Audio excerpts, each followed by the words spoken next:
राजौरी के ढांगरी इलाके में बेगुनाहों का कत्ल और कत्ल के बाद कई लापरवाहियां और लापरवाहियों के बाद सरकार की तरफ से एक ऐलान किया जाता है कि मरने वालों को 10 लाख रुपया और उसके साथ एक ऐलान किया जाता है कि मरने वालों को नौकरी दी जाएगी। मगर ये एक ऐसा जहां 2 भाइयों ने अपनी जान गंवाई, इससे पहले इनके फादर का इंतकाल हो चुका और आज इनकी माँ अकेली है इस घर के अंदर। सरकार ये बताए कि नौकरी किसको देगी वो सरकार। कई बड़े सवाल हैं क्योंकि इस माँ की आप कंडीशन देख सकते हो, जिसके 2 बच्चे थे, दोनों इस दुनिया में अब नहीं रहे और कई किस्म की लापरवाहियों के इल्ज़ाम भी लगना शुरू हो चुके हैं। इस माँ से पहली बार आज हम बात करने की कोशिश करेंगे।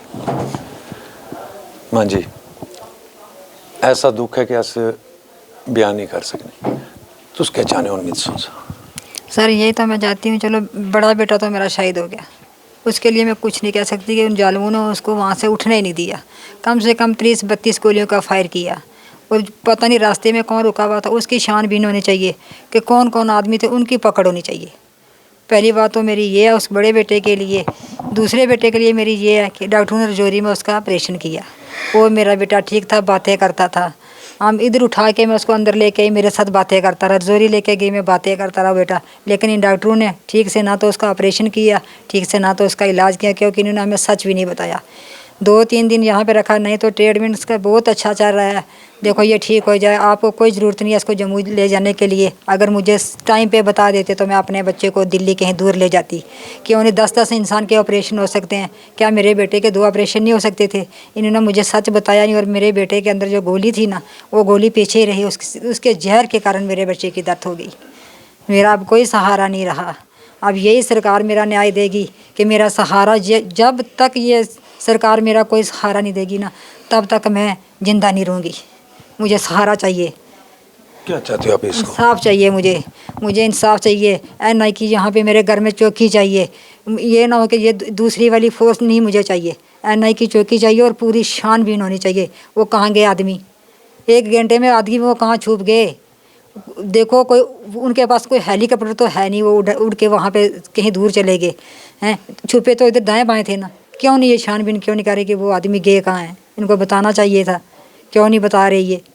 ढूंढ से ढंग से नहीं रही है, कुछ कार्रवाई सही ढंग से नहीं कर रहे। ऐसे ऐसे कर रहे, ऐसे ऐसे कर रहे। ये तो होगा ना कि जब इनका काम खत्म हो जाए, रोटी छोटी हो जाएगी, तो कौन हमें पूछेगा?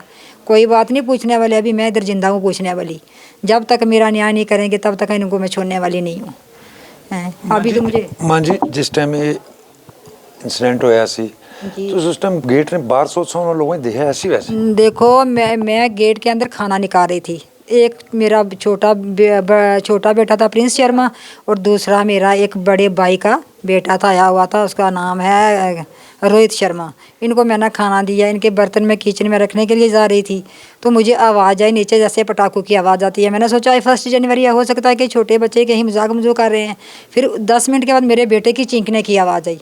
तब मैंने छोटे बेटे को बोला कि तू दौड़ के जा, उसका गाड़ी का टायर जो है फट गया है, वो चिंके लगा रहा, जा बेटे को निकाल के ला।